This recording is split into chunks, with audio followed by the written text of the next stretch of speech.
భారత భూభాగమునందు జన్మించిన వారు ఎంతో ధన్యులు అని దేవతలు కీర్తిస్తూ గానం చేస్తూ ఉంటారట.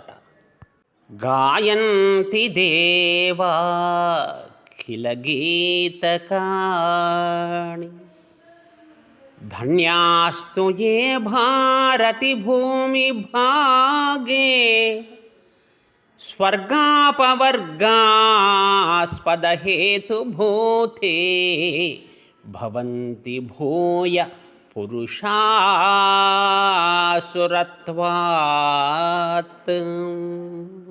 భారతదేశములో జన్మించిన వారెంతో ధన్యులు.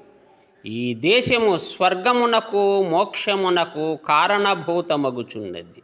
ఈ దేశములో జన్మించిన వారు మాత్రమే స్వర్గమోక్షాలకు అర్హులని దేవతలు కూడా గానం చేస్తుంటారు.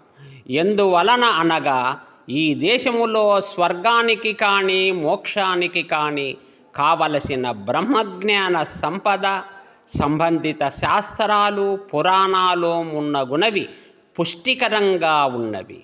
అవి వివరించే పండితులు ఉన్నారు ఎందరో.